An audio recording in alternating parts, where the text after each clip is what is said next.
Your Humanities Half Hour is brought to you by the Northern Marianas Humanities Council.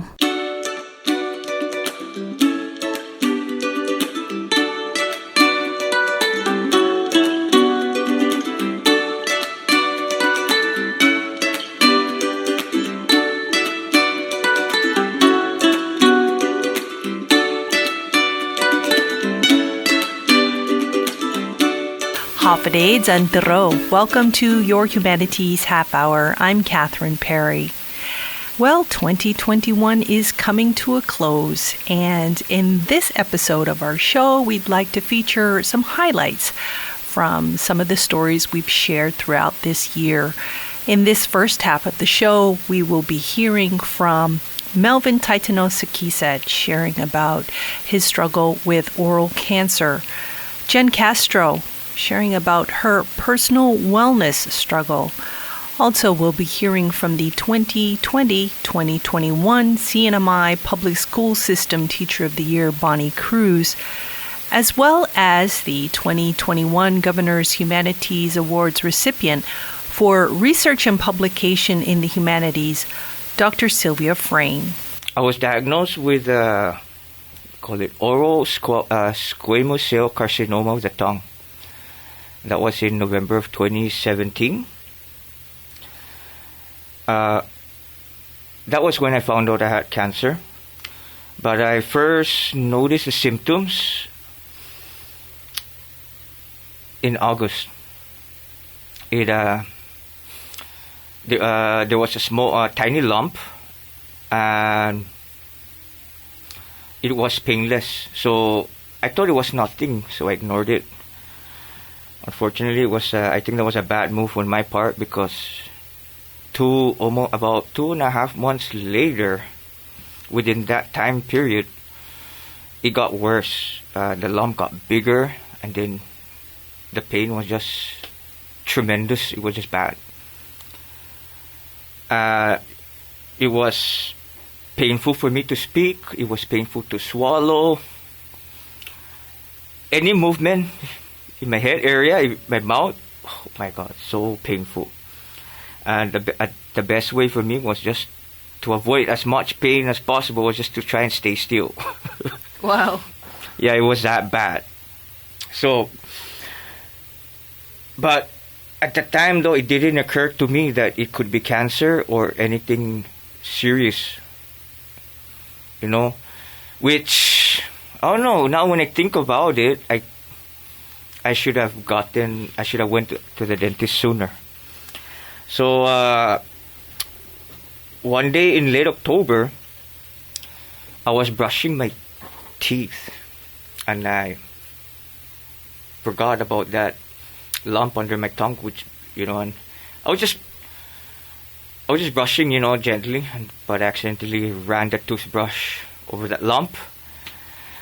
And the pain was so bad, and that was when I said, enough was enough. So a few days later, I scheduled an appointment to see the dentist at Saipan 7-Day Adventist Clinic. So when I saw Dr. Kim Myung and Dr. Ken Pearson at SDA. The look on their faces after they saw they didn't even touch my mouth yet, but they told me to open. I saw the look on their faces, and I got scared, because that's when, at that moment, the word cancer started popping out of my mind. So Dr. Pearson did a biopsy. It's a full excision. He took out the whole mass or tissue or tumor from my tongue. And I did feel a whole lot better after that. But Dr. Pearson told me that he is very certain that it was cancer. And he was more concerned that it may have already spread to my lymph nodes. So the samples came back positive for tongue cancer. So yeah, that's that news is pretty it's devastating really. But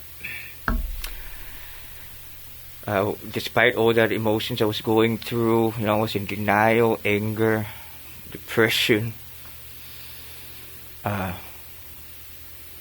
the only way actually was forward. I was actually very surprised because, oh my gosh, anybody who knew me back then, I was the bubbly, happy, smiley, fun girl who, I swear I thought I was happy. I was having the time of my life. And for someone to tell me, a doctor to tell me that I've been depressed, I'm like, oh. Because you think of the word depressed and you think like, okay, my boyfriend broke up with me. Somber or, and quiet, crying a lot, yeah. But what I felt was it was like an internal sucking out of my soul, and I didn't know why. Wow. I kept thinking about what happened today, what's different, it just out of nowhere, and that scared me. That's just scary to not know why you're feeling the way you're feeling, right? I mean, not to know anything is scary in itself. So, I felt the same way the last time, because although, I mean, it's been reoccurring, every now and then. Anybody who knows me in my 20s and 30s, they know that I retreat into my hole for like a couple of weeks or a month, and I'm fine. I come back out, I'm good, right? Mm-hmm. So my really good friends know that, she'll be okay, But this last time scared even me because it was a lot different than I've ever experienced before. And so that first time feeling I had about not knowing what's going on, because, like I said, I was feeling sad, I was feeling depressed, I was feeling the symptoms, but I couldn't figure out why. I had a good job. I just moved into a new house.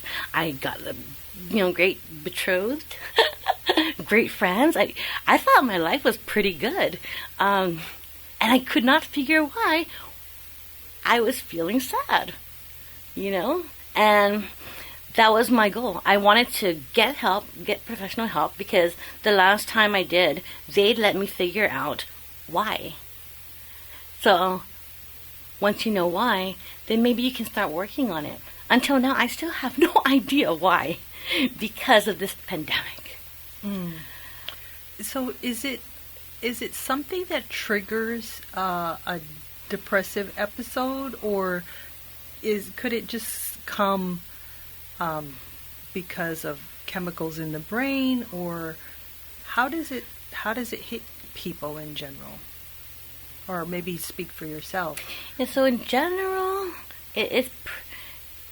generally speaking, everybody's different. And everyone experiences things differently. Okay. You can't say that, there's no checklist and stuff. You could be depressed, I could be depressed, but different kind of depression. There's so many different kinds of depression. There's major depressive disorder. There's the seasonal kind. There's the kind where your boyfriend breaks up with you. There's the kind where there's just so many. And that's why you need a professional to diagnose you. Because if you self-treat for the wrong kind of thing, then pretty much what you're doing is putting a Band-Aid on it. It's going to come out again later. Okay, so that's interesting to know. Yeah. What does life look for you, for example, today? I guess the same as I'm going to assume a lot of us in the CNMI. Life just looks like I'm alive today, at this moment, in this hour. And there are no plans, only ideas. Especially since we don't know what's going to be happening in the world. It's tough for someone like me who has always been organized, had a plan, had a structure, it's tough to try to get used to accepting that I don't know what I'm going to be doing next week. I don't know if this plan will work. I don't know if this will actually happen. But I'm working on it. So, yeah. On a personal level, how do you feel the work on your thesis and the work you've done over the last 20 years on these issues has affected you, either as a person or as a professional? Great question. I guess it's, to take it back to the ocean, it's ebbs and flows. So there's been some really high peaks where I do have to say this award is definitely one of the higher peaks of the journey. And at times it gets very dark. So dealing with dark histories, dealing with painful things. I do have to say, I feel like I, as a young person, of course, was curious and wanted to learn about the world and almost felt let down that I didn't know more about the region. I didn't know about non-voting status. I didn't know about all of these issues that have real impacts for people on an everyday level. So I think it's kind of finding the balance between both. And this type of research, I'm not separate from it. So unfortunately, I can't just close the door at the end of the day and be done with it at 9 to 5. I'm constantly thinking about it, constantly reflecting, trying to think of how I can make it better to ensure that it's useful. And even from a New Zealand context. So I've been very fortunate to live here in Aotearoa, New Zealand, which is considered the largest Pacific island nation. But the concept of the Pacific from Aotearoa, New Zealand, often is more of the South Pacific. So I've actually spent a lot of time in my research explaining the North Pacific to those located here, and just kind of hoping to reunite some of those kinships that have existed well before the colonial divisions, but to make sure that Micronesia and the Marianas is included in the conversation. If you could share a message to the parents of your students and all the students out there, what would you want to say to them? I would like to say to them that as an educator, we are here with you. We are learning with you, and we're far from perfect. And I hope that you know that we are, even if there are days when it seems like we're not doing our part, please know that a lot of times we take home the burdens that our families are going through, the burdens that our students are going through. We a lot of times take those things home with us. And even after we time out, those are things that we that linger in our minds. And so I just want them to remind our parents and our students that they really are the forefront, and they're really the reason why we do what we do, because it really takes a special individual to be an educator, and especially during this time. And so my message is that we care, and we're going to do our best to continue to show that. And I'd also like to tell our students that we know that you all are doing the best that you can. And parents, I know that you are all doing the best that you can. And even on days when you feel like you're not doing the most, you are. You're doing absolutely what you're supposed to be doing. And when you feel like it's not enough, forgive yourself. And I think that's a message that I shared last year, even with my colleagues, was we're going to make mistakes, and I'd hope that you take a moment to forgive yourself and even just acknowledge all the work that you've put in to get to this moment. I'm so incredibly proud of my colleagues of the public school system, because just this time last year, we went from being hesitant about blended learning and online learning, and I'm just so proud of the growth. I'm so proud of our students for being adaptable and being ready to learn, and I'm so proud of our parents for doing their part to be proactive and asking questions and being as vocal as they are, because I think that's the only way that we're going to continue to succeed together and grow together, is we continue to root for one another and celebrate each other. We've been listening in this half of the show to excerpts from earlier interviews this year with Melvin Taitanosa-Kiset, Jen Castro, Bonnie Cruz, and Dr. Sylvia Frayne. We'll be back with more highlights from the year after this break. Hafaday, Olomwai, and greetings from the Northern Marianas Humanities Council. This is Executive Director Leo Pangilinan. This year, the Council celebrates our 30th anniversary, marking 3 decades of partnership with the community on a wide variety of programs that help us navigate our human experience. And we look forward to another 3 decades of doing the same. Would you consider partnering with us by making an educational tax credit donation? BGRTs and income earnings for individuals are eligible. And thank you for your continued partnership and support in making our program available. Welcome back to Your Humanities Half Hour, continuing with our highlights from some of our chats earlier in the year. In this half of the show, we'll be featuring a couple of interviewees under our Making Marianas Home series, featuring people from around the world who have come to make their home here in the Marianas. Sharing with us will be Gloria Warswick Hunter and Johnny Aldon.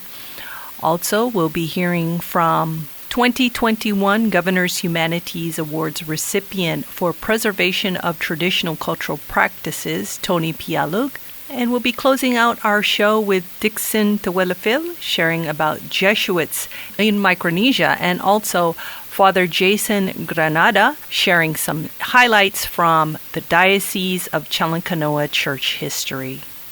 At that time, in the early 60s and all of that, there was no high school in Palau, at least not the public school or Catholic school. So the only high school available for the boys would either be Xavier High School in Truck at the time, or Mount Carmel, or most of the kids those who went to high school got sponsors in Guam. In order to go to Guam at the time, you had to have sponsors. And so I heard about, or one of the nuns told my mom about the Mount Carmel and the Mercedarian missionaries offering 2 scholarships to 2 girls from each of the Micronesian islands. So since there were already 2 picked in Palau, 2 of my cousins were picked in Palau, and Mom being half Ulithian, which is part of Yap, they said I could apply as a Yapese. And so I did, and I got it. So I came. I think the difficulty that we had during that time was, just us trying to focus ourselves to study and, then learn the materials, because we were very fortunate. The CNMI government gave us educational leave. So we were going to school and at the same time getting paid. Wow, that is very generous. Yes, we were very lucky. At that time, how many nurses did we have locally? Maybe 30. Okay. Yeah, maybe 30, not that many. And how many of them would you say had gotten their bachelor's degree at that time? There were I think 11 of us. Okay. Yeah. Okay. Yeah. What was it like being a nurse in those days? I enjoyed it sometimes, And sometimes I wish I didn't become one. Why is that? And that is because, you have to wait for your relief to come and relieve you in order for you to go home, right? Right. So one time, I was placed in pediatric to watch this hemophilia boy. And so that was my only patient. So I started working on Friday. And can you tell us what hemophilia is? Okay, hemophilia is a disorder of the blood where, some kids, they have this clotting factor 8 that is not working, so they tend to bleed. They don't clot. Yeah, they don't clot. Yeah. They bleed more. And so like if they hit their hand or arm on something, they will develop bruises, something like that, yeah. So anyways, I started working on Friday. Friday, midnight, nobody relieved me. Oh, no. Saturday morning, nobody relieved me. Oh, no. Saturday, 3 o'clock, nobody relieved me. Until Monday morning, and still nobody relieved me. So I said, never mind, I'm going home. So I left. But before that, I called my parents that I'm not going to come home because nobody is relieving me. So when I went home that Monday morning, my dad said, so did somebody relieve you? I said, no. And he said, so who's with the baby? I said, nobody. He said, right now, get back in your car and go back to the hospital and stay there until they find a relief for you. So those are, that's one of the times that I wish I wasn't a nurse. Yeah. That's really, that says a lot about your dad and his values. Yeah. What do you think are the greatest lessons you gained from your parents? Respect. Yeah. Be humble. And try and understand the situation. Now, we are not a wealthy family. I came from a very poor family. And so I think because of my parents, the way they are, we didn't seem to have problems like money, food, and things like that. So we were, especially myself, I was able to, do some of the things that right now when I sit down and I think back, I really thank my parents for giving me the opportunity. Can you tell us a little bit about how the Jesuits first came to the Marianas and why? Well, obviously they wanted to share the gospel, but Right. What were the circumstances? Right. So the Jesuit started, they came here in Saipan or in the Marianas in the 1668. So that's when they actually came here in the Marianas. But it was because of the third province in Philippines. This is during the Spanish era. So they were originally working in Philippines, but this Father Victores, San Victores they stopped in Guam just for a short to get supplies, fresh water and other supplies they needed to continue their trip to Philippines. And he encountered the Chamorro or the Guaminians, and he was moved by what he witnessed there.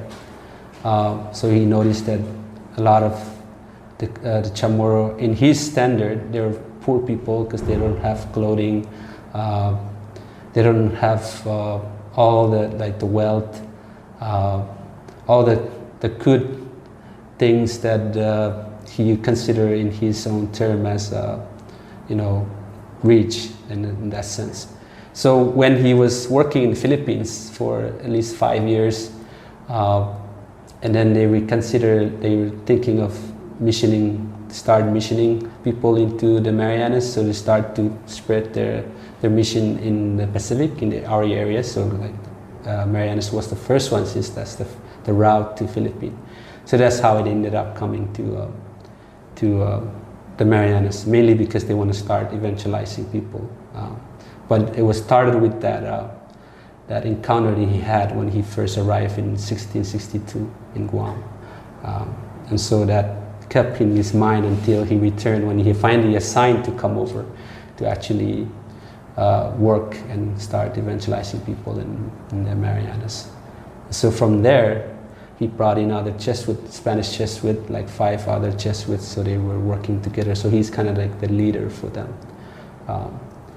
How they were actually able to run the mission was because of they're very brilliant enough to, or smart enough to actually train Filipino when they were in Philippines. So they actually brought in some Philippine catechists to help in evangelizing, and they just try to help use the Philippines because they're Filipinos, because they're actually brown skin, and then people from the Marianas, they can relate to them. So they did that, and of course they also have some Mexican people like coming from Mexico helping out because the same complexity of the skin color, and so they use 2 groups, so the Mexicans and the Chamorro, if my history is correct.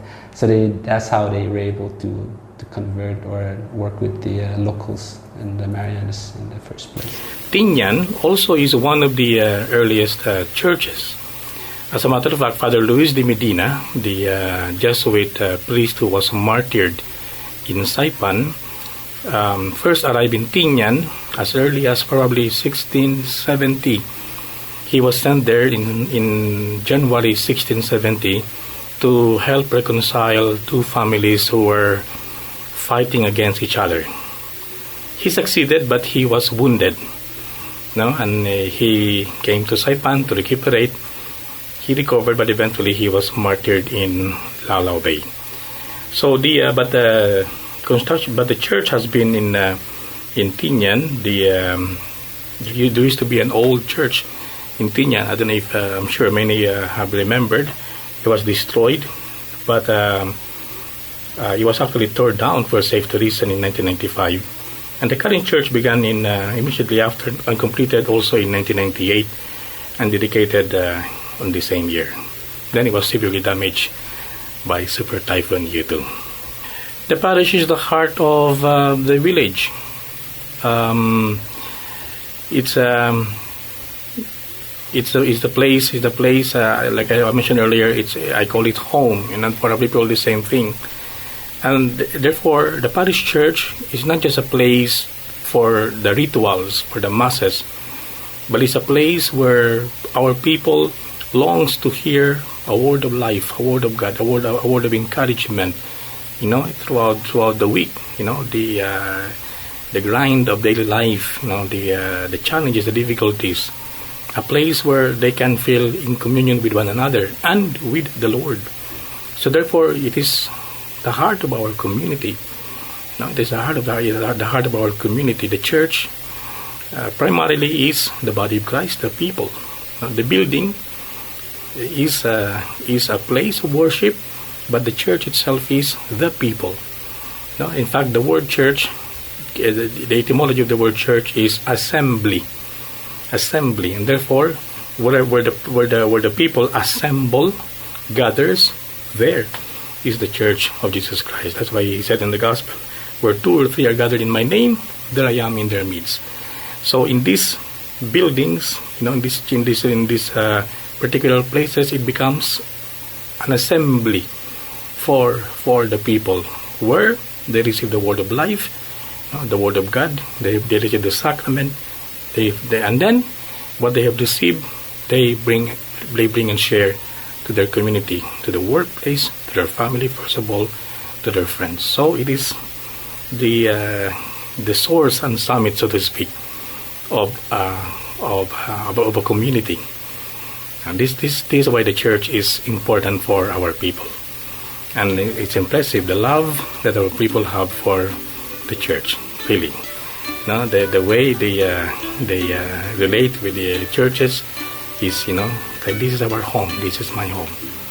And that concludes our look back at some of our chats this year on the show. On behalf of the Northern Marianas Humanities Council, Merry Christmas, Happy New Year, and Happy Holidays. This is your Humanities Half Hour. I'm Catherine Perry.